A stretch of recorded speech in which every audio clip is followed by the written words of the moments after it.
제6장.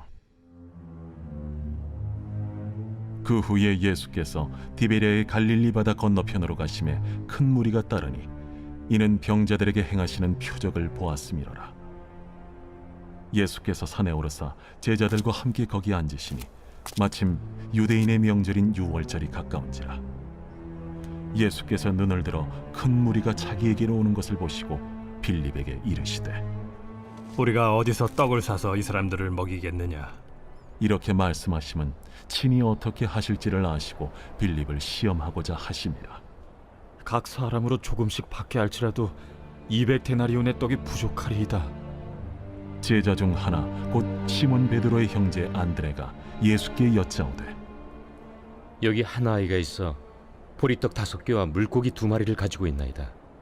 그러나 그것이 이 많은 사람에게 얼마나 되겠사옵나이까? 이 사람들로 앉게 하라. 하시니 그곳에 잔디가 많은지라 사람들이 앉으니 수가 5,000명쯤 되더라. 예수께서 떡을 가져 축사하신 후에 앉아있는 자들에게 나눠주시고 물고기도 그렇게 그들의 원대로 주시니라. 그들이 배부른 후에 예수께서 제자들에게 이르시되 남은 조각을 거두고 버리는 것이 없게 하라. 이에 거두니 보리떡 5개로 먹고 남은 조각이 12바구니에 찼더라. 그 사람들이 예수께서 행하신 이 표적을 보고 말하되 이는 참으로 세상에 오실 그 선지자라. 그러므로 예수께서 그들이 와서 자기를 억지로 붙들어 임금으로 삼으려는 줄 아시고 다시 혼자 산으로 떠나가시니라.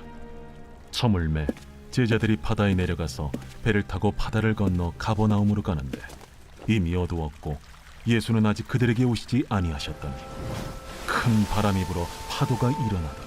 제자들이 노를 저어 10여리쯤 가다가 예수께서 바다 위로 걸어 배에 가까이 오심을 보고 두려워하거늘 내니 두려워하지 말라. 이에 기뻐서 배로 영접하니 배는 곧 그들이 가려던 땅에 이르렀더라.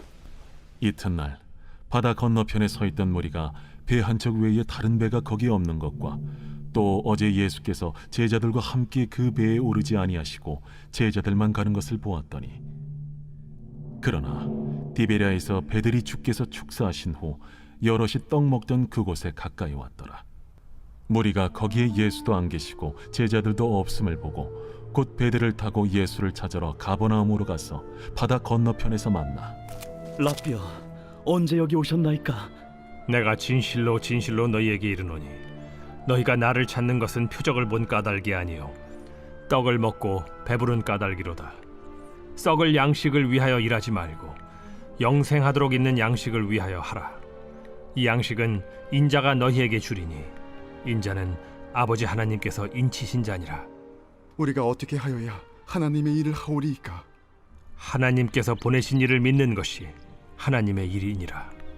그러면 우리가 보고 당신을 믿도록 행하시는 표적이 무엇이니까? 하시는 일이 무엇이니까? 기록된 바 하늘에서 그들에게 떡을 주어 먹게 하였다 함과 같이 우리 조상들은 광야에서 만나를 먹었나이다. 내가 진실로 진실로 너희에게 이르노니 모세가 너희에게 하늘로부터 떡을 준 것이 아니라 내 아버지께서 너희에게 하늘로부터 참 떡을 주시나니 하나님의 떡은 하늘에서 내려 세상에 생명을 주는 것이니라. 주여, 이 떡을 항상 우리에게 주소서. 나는 생명의 떡이니 내게 오는 자는 결코 줄이지 아니할 터이요 나를 믿는 자는 영원히 목마르지 아니하리라. 그러나 내가 너희에게 이르기를 너희는 나를 보고도 믿지 아니하는도다 하였느니라. 아버지께서 내게 주시는 자는 다 내게로 올 것이요 내게 오는 자는 내가 결코 내쫓지 아니하리라. 내가 하늘에서 내려온 것은 내 뜻을 행하려 함이 아니요 나를 보내신 이의 뜻을 행하려 함이니라. 나를 보내신 이의 뜻은 내게 주신 자 중에 내가 하나도 잃어버리지 아니하고 마지막 날에 다시 살리는 이것이니라. 내 아버지의 뜻은 아들을 보고 믿는 자마다 영생을 얻는 이것이니 마지막 날에 내가 이를 다시 살리리라. 자기가 하늘에서 내려온 떡이라 하심으로 유대인들이 예수에 대하여 수군거려 이르되 이는 요셉의 아들 예수가 아니냐? 그 부모를 우리가 아는데 자기가 지금 어찌하여 하늘에서 내려왔다 하느냐? 예수께서 대답하여 이르시되 너희는 서로 수군거리지 말라. 나를 보내신 아버지께서 이끌지 아니하시면 아무도 내게 올 수 없으니 오는 그를 내가 마지막 날에 다시 살리리라. 선지자의 글에 그들이 다 하나님의 가르치심을 받으리라 기록되었은즉 아버지께 듣고 배운 사람마다 내게로 오느니라. 이는 아버지를 본 자가 있다는 것이 아니니라. 오직 하나님에게서 온 자만 아버지를 보았느니라. 진실로 진실로 너희에게 이르노니 믿는 자는 영생을 가졌나니 내가 곧 생명의 떡이니라. 너희 조상들은 광야에서 만나를 먹었어도 죽었거니와 이는 하늘에서 내려오는 떡이니 사람으로 하여금 먹고 죽지 아니하게 하는 것이니라. 나는 하늘에서 내려온 살아있는 떡이니 사람이 이 떡을 먹으면 영생하리라. 내가 줄 떡은 곧 세상의 생명을 위한 내 살이니라. 그러므로 유대인들이 서로 다투어 이르되 이 사람이 어찌 능히 자기 살을 우리에게 주어 먹게 하겠느냐? 내가 진실로 진실로 너희에게 이르노니 인자의 살을 먹지 아니하고 인자의 피를 마시지 아니하면 너희 속에 생명이 없느니라.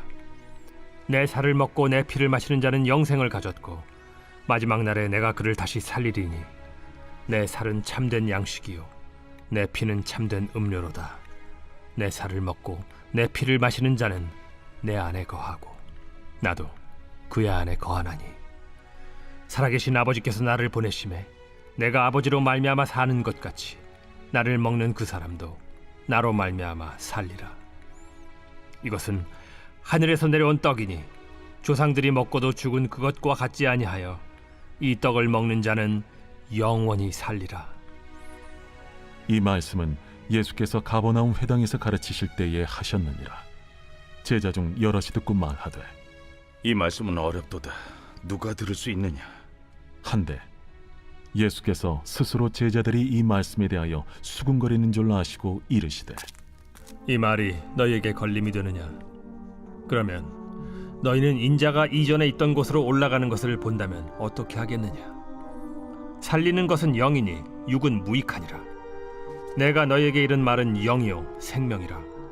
그러나 너희 중에 믿지 아니하는 자들이 있느니라.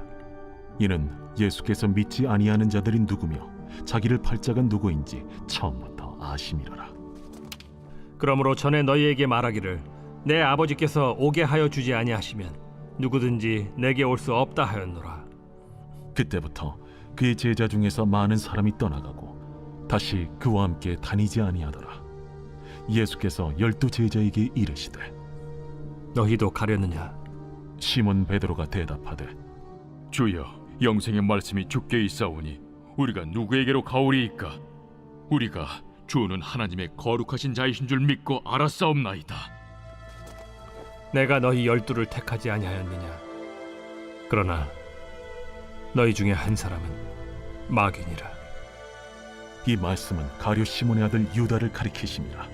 그는 12 중에 하나로 예수를 팔 자로라. 요한복음 6장은 예수님의 공생애에 매우 중요한 의미를 지닌 사건과 교훈들을 보도합니다. 이때 예수님의 정체성은 그 이전 어느 때보다도 뚜렷하게 드러나고 그와 동시에 제자들의 무리 가운데에서는 커다란 이탈과 분리가 일어납니다. 이에 따라서 예수님의 사역은 새로운 전환점을 맞이합니다.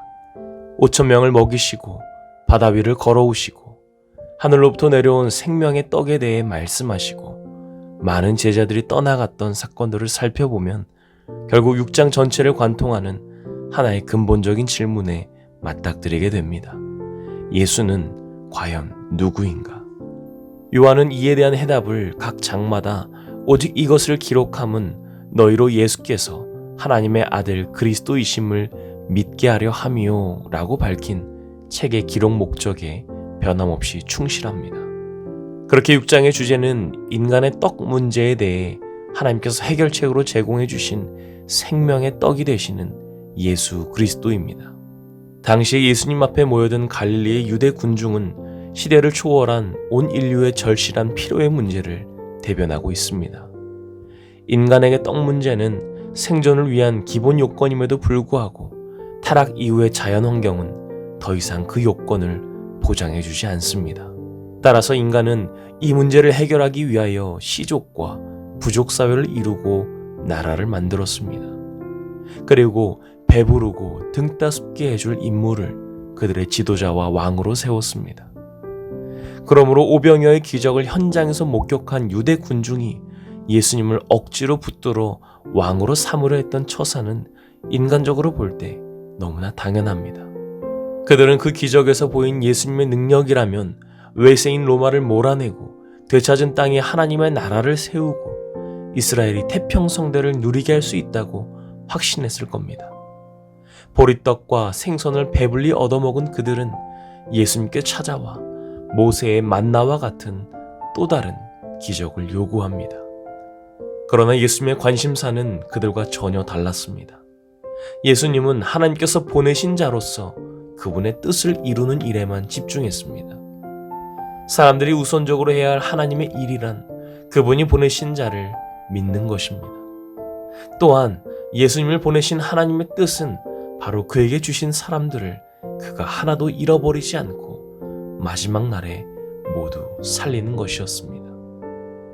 현실의 생존을 위해 시급한 떡의 문제를 정치적 방식으로 해결해 보려는 군중에게 예수님은 난데없이 믿음과 영생을 강조합니다.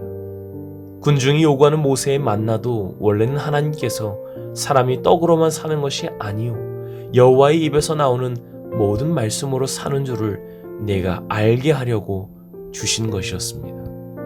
그 기적의 음식 만나도 결국은 사람을 살리지 못한 썩을 양식에 불과했지만 예수님께서 주실 하늘에서 내려온 생명의 떡은 사람들에게 꼭 필요한 영생에 이르는 양식이었음을 알려주고자 하셨던 겁니다. 예수님께서 주실 떡은 다름 아닌 당신의 살과 피로써 그가 세상으로 하여금 멸망의 심판에 이르지 않고 영생의 구원을 얻도록 세상 죄를 지은 유월절의 어린 양이 되어 십자가에서 찢기고 흘려야 할 것이었습니다. 예수님은 바로 이러한 대속의 죽음을 통해 세상의 구원을 가져오고 당신의 살과 피를 먹고 마시는 사람들을 마지막 날에 다시 살려야 함을 알고 계셨던 겁니다. 그렇기에 예수님께서 보여주신 인간의 우선적 과제는 떡의 문제가 아니라 죽음의 문제를 해결하는 일입니다. 물론 예수님도 육신을 지닌 사람에게 떡이 없어서는 안 될 것임을 알았기에 오늘 우리에게 일용할 양식을 주시옵고 라는 간구를 포함시킨 것이었습니다. 그러나 제자들이 떡보다 앞서 구해야 할 것은 바로 뜻이 하늘에서 이루어진 것 같이 땅에서도 이루어지는 것이었습니다. 이러한 우선순위는 누구보다도 먼저 예수님께서 실천하며 살아내셨습니다. 그리고 이 우선순위를 제자들에게도 가르쳤습니다. 무엇을 먹을까, 무엇을 마실까, 무엇을 입을까 하지 말라. 먼저 그의 나라와 그의 의를 구하라. 그리하면 이 모든 것을 너희에게 더하시리라. 이러한 우선순위를 따라 살 수 있는 사람들은 하나님을 아버지라고 부를 수 있습니다. 그렇기에 하나님께서 보내신 자이신 예수 그리스도를 믿음으로 영접하여 하나님의 자녀가 됩니다. 나아가 예수 그리스도의 죽음으로 말미암아 하나님의 진노로부터 구원받은 사람들로서 하나님께 대한 죄인과 원수의 관계를 청산하고 하나님과 화목하게 됩니다. 그러나 하나님과 관계없이 사는 사람들은 언제나 목숨을 위하여 무엇을 먹을까, 무엇을 마실까, 몸을 위하여 무엇을 입을까 염려하며 살기 마련입니다. 그들은 마치 목숨보다 음식이 더 소중하고 몸보다 옷이 더 소중한 것처럼 그것들에 지나친 관심을 쏟으며 살아갑니다. 생존하기 위한 기본적 소요를 만족시키는 데 그치지 않고 그들의 삶을 더 풍족하고 호사스럽게 향유하기 위해 끊임없이 증대됩니다. 모름지기 인간은 자신이 떡으로만 사는 존재가 아님을 깨달아야 합니다. 먼저 성령으로 거듭남으로써 눈에 보이는 모든 세계가 하나님의 말씀으로 지어진 줄을 알고 생명의 근원 되신 창조주 하나님께로 돌아가야 합니다. 그분이 보내신 생명의 떡이신 예수 그리스도를 믿고 죄사함을 얻어 영원한 생명을 선물로 받아야 합니다. 이 생명은 예수님께서 재림하실 마지막 날에 그가 우리를 다시 살리심으로써 영광 중에 나타날 것입니다. 믿음으로 거듭나 하나님과 부모 자녀의 관계를 맺게 된 사람만이 그분의 돌보심을 확신할 수 있고 현실적인 떡 문제에 대한 걱정과 염려에서 해방되어 그분의 뜻을 이루며 살 수 있습니다. 하나님의 나라와 의를 우선적으로 구하며 사는 자녀들은 그들에게 날마다 필요한 떡을 더하여 주시는 하나님의 은혜로운 손길을 체험하게 될 것입니다. 그렇기에 이번 주부터 사순절기를 보내게 되는 우리도 무엇을 먹을까, 무엇을 마실까, 무엇을 입을까 하는 현실적인 염려보다 생명의 떡으로 이 땅에 보내지신 예수 그리스도를 얻고자 애쓸 수 있기를 원합니다. 매일같이 공급해 주시던 만나를 먹었어도 죽었던 자들과 달리 우리는 영원한 생명을 공급해 주시는 예수 그리스도라는 떡을 먹기 위해 오늘도 여전히 주님의 전으로 달려나올 수 있기를 주님의 이름으로 간절히 축원합니다.